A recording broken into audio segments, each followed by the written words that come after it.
Allora, oggi stiamo andando nel Sarigaz, che questo posto è una valle sterminata, sono più di 200 km di sterrato, dove praticamente non c'è nulla, non c'è proprio la mano dell'uomo. Stiamo percorrendo una vecchia strada sovietica, tipo asfaltata l'ultima volta negli anni 70. Lascio immaginare che percorso è. Ogni tanto incontriamo qualche pastore a caso. Praticamente ci vuole un permesso speciale perché, avendo il confine con la Cina, non ho capito per quale motivo i kirghizi dicono solo per una questione di soldi, hanno inserito questo permesso che tu devi fare. Più avanti ci saranno 2 checkpoint militari che dovremmo superare, dobbiamo dare i documenti eccetera, e sempre per gli stessi motivi. E niente, praticamente questa strada porta a Enilchek, che è una ghost town abbandonata dove ci sono appunto solo i militari, che credo che in epoca sovietica sia stata una miniera di qualche tipo, e penso che questo sia in assoluto il posto più selvaggio che abbiamo visitato. Non c'è veramente la mano dell'uomo, a parte 2-3 yurte di qualche pastore, e queste sono veramente isolate.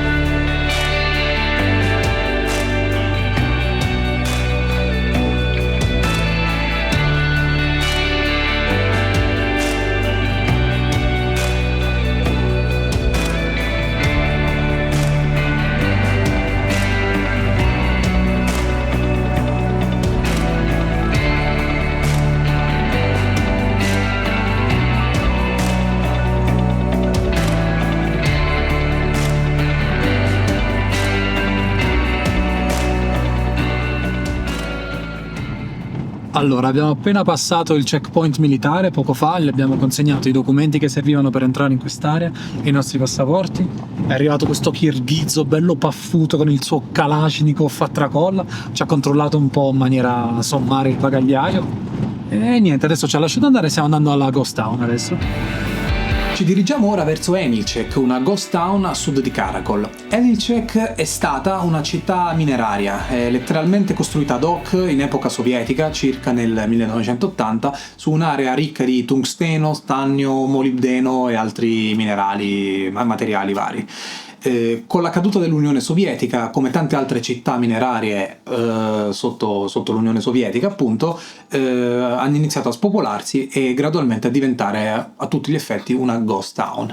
Oggi, anche grazie al turismo, alcuni edifici, e in particolare quello bianco che vedete lì in video, sono stati riconvertiti in hotel e bed and breakfast. Le zone circostanti nell'area di Enilchek offrono dei trekking molto impegnativi e lunghi, e le vie di accesso per gli alpinisti diretti a tutti i 7000 metri della catena montuosa del Tian Shan.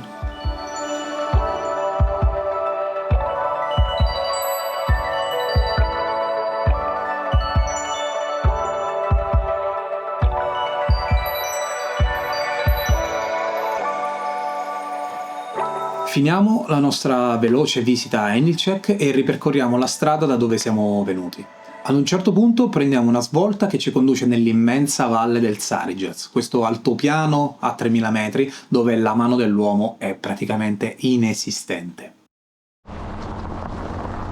Non c'è una vera e propria strada. Col passare del tempo il bestiame e qualche macchina dei pastori hanno battuto una sorta di sentiero che attraversa tutta questa piana. Tuttavia non sempre questa specie di sentiero è la strada corretta, in quanto è pieno di buche, anche profonde, e soprattutto di pozzanghere di fango molto denso, capaci di impantanare anche fuori strada. Quindi diciamo che il sentiero ti dà all'incirca la direzione, ma la strada effettiva, o quantomeno dove devi mettere le ruote, devi trovartela un po' come riesci.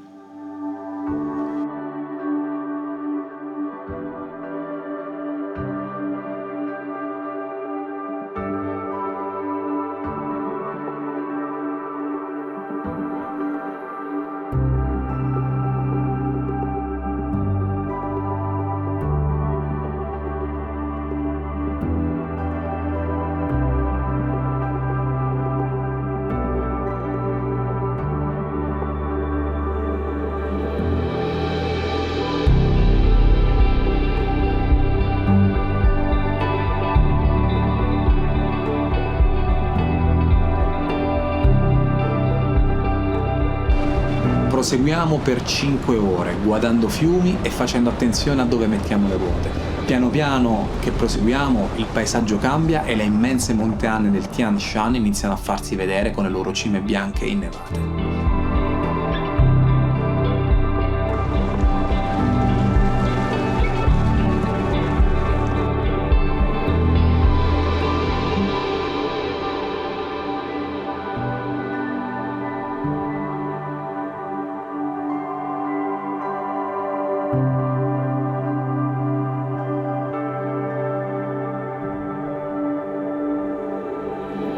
Siamo finalmente arrivati alla fine del Sarigaz, sono state 5 ore di sterrato, ragazzi, è stato massacrante, ma veramente, vabbè, almeno la vista ripaga tutto. Guardate dietro di me, c'è un paesaggio che non ha senso, veramente. Ci sono lì la catena del Tian Shan, il più alto è il Khan Tengri, che sono tipo 7030 metri, una roba fuori di testa. Siamo qui praticamente dopo che la strada è finita, sì, insomma, terra battuta e sassi e altre cose. Abbiamo continuato per altri 5 km su uno spot che insomma abbiamo trovato per arrivare qui a questo punto qua. Stiamo allestendo il letto, devo ammettere che mi sono cagato sotto perché abbiamo toccato più volte col fondo della macchina. Mi hanno sconsigliato di usare questa macchina per questo percorso, però cioè, era un po' divisi i kirghizi, alcuni dicevano che andava bene, altri no, sono molto faciloni qui. E quindi insomma alla fine siamo andati e abbiamo guardato 5 fiumi, di cui uno è stato, mi sono cagato addosso, non ho mai guardato un fiume, insomma abbiamo beccato un sasso, stupido io che non l'ho visto, e spero veramente di non aver danneggiato la macchina, anche perché se non dovesse ripartire qua non so come uscire da questo posto. Siamo letteralmente nel nulla, a più di 100 km dalla strada asfaltata più vicina, manca a dire dalla città, però bene, nel frattempo ci godiamo il tramonto e adesso attrezziamo la cena. Carmine si è cagato addosso, in tutti i sensi.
Nel Sarigaz, non disponendo di niente, abbiamo la nostra budget accommodation, che è la nostra incredibile macchina.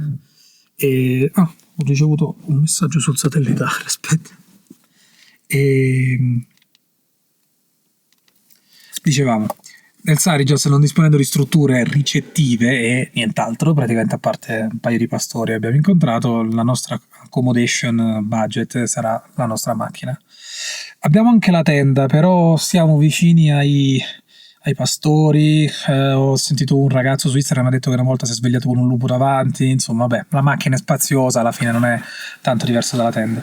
Adesso sono le 7:30, quindi andremo a dormire. Carmine si è cagato addosso.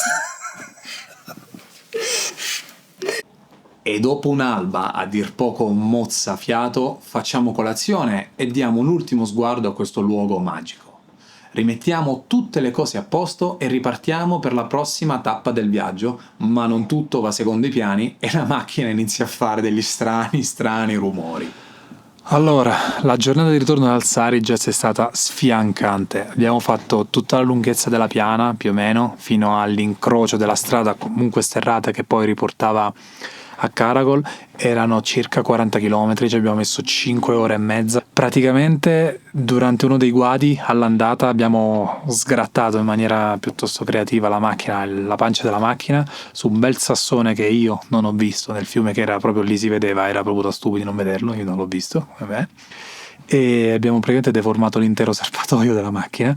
La fortuna è stata che non abbiamo perso la benzina, altrimenti stavamo ancora là. Quindi praticamente ci abbiamo messo 5 ore e mezzo per tornare a 5 km orari, non di più. Abbiamo perso anche la bielletta di stabilizzatrice della ruota anteriore sinistra, un delirio, l'abbiamo riattaccata con lo scotch con il nastro americano.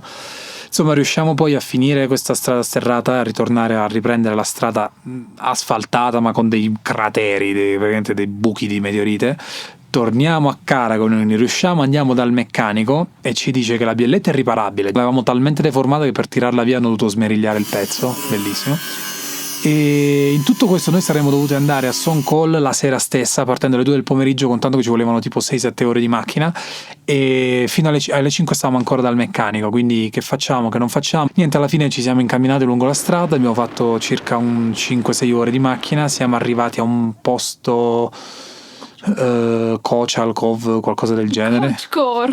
Kochkor. Siamo arrivati a Kochkor e praticamente alle 11 decidiamo di prenotare un B&B e alle 11:30 arriviamo a questo B&B, che ci voleva proprio un po' di riposo fatto bene, la doccia e tutto quanto. Adesso ci hanno preparato la colazione, guardate che bontà, e c'è anche lo gnocco fritto.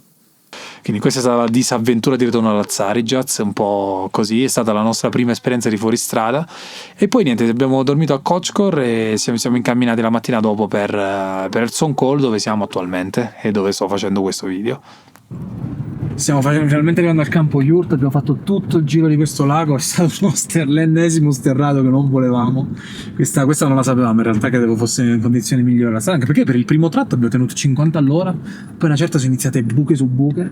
Comunque niente, questa sarà l'ultima nostra notte, tra un po' ci vedremo un giro a cavallino e niente, siamo arrivati in estremo ritardo visto che dovevamo arrivare ieri sera, però sono stati gentili e hanno detto che non fa niente.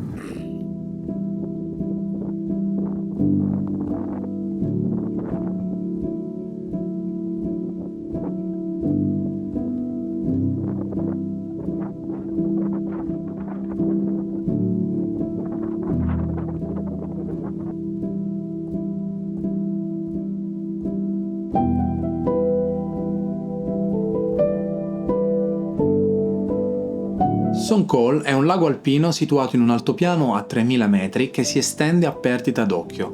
Essendo l'ultimo giorno del nostro viaggio, cogliamo l'occasione per rilassarci un po' bevendo del chai, andando a cavallo e guardando i locali che pascolano il bestiame. Oggi è il nostro giorno off. Ma anche nel giorno off qualcosa di memorabile deve sempre succedere.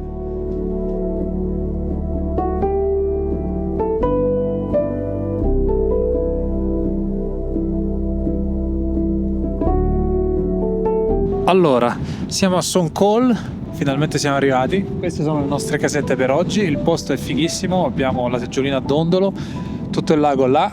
Abbiamo appena fatto un giro a cavallo, ci è dato praticamente un cavallo un po' capuzziello, come si dice giù, e che era quello mio, e finché lo tenevi un po' con cattiveria, un po' quasi che ti dispiaceva, no? Si stava buono. Nel momento in cui vedeva un attimo che lo lasciavi, attaccava prima a trottare e poi a correre, e io non sono mai stato a cavallo, per un secondo si è messo al galoppo. Vabbè, Gaia allora ha detto anch'io voglio galoppare. Abbiamo fatto scambio cavallo, appena preso le redini in mano è partito, il suo cavallo non si è fermato manco per sbaglio, e praticamente è passato per 2 volte sotto il filo dei panni, e insomma lei è stata brava che l'ha evitato, adesso sta qui un po' traumatizzata e si è cagata sotto.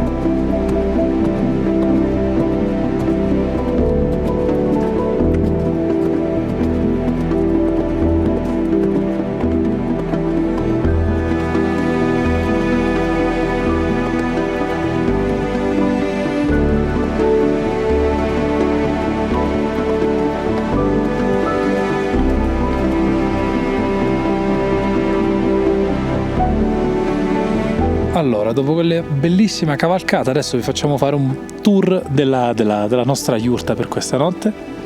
Qui c'è l'ingresso, che abbiamo i letti. Lì c'è Gaia ancora un po' traumatizzata.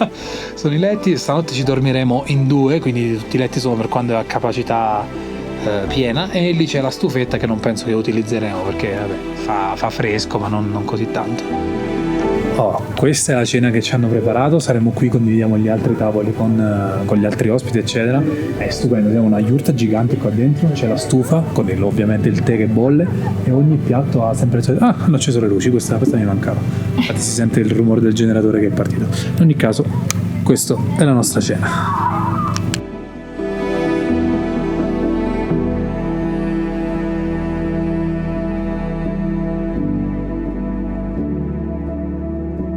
E si conclude così il nostro viaggio in Kirghizistan, una realtà diversa, ma non troppo distante da ciò che l'Italia è stata in un passato non lontano. Un paese che da un lato rimane congelato nella tradizione e che dall'altro guarda invece al futuro. Collocato sulla via della seta, da sempre crocevia di popoli e con i suoi confini inaccessibili, il Kirghizistan rimane un gioiello nascosto dell'Asia centrale che piano piano sta riuscendo a diffondere la sua notorietà ben al di là delle montagne che lo circondano. L'ospitalità incondizionata rimane la cosa che più mi ha colpito durante questo viaggio, sia nelle aree più remote delle montagne che in quelle più cittadine. Un luogo selvaggio, remoto e incontaminato, dove la natura regna sovrana. Uno dei pochi posti rimasti dove si può ancora respirare la libertà nel senso più puro della parola. È stato il mio primo viaggio in Asia centrale e se prima avevo la curiosità alle stelle, ora ho un incredibile desiderio di tornare a viaggiare in questa parte del mondo. Grazie mille a chi ha seguito questa miniserie e ci vedremo a breve con qualche altra avventura. Un saluto a tutti.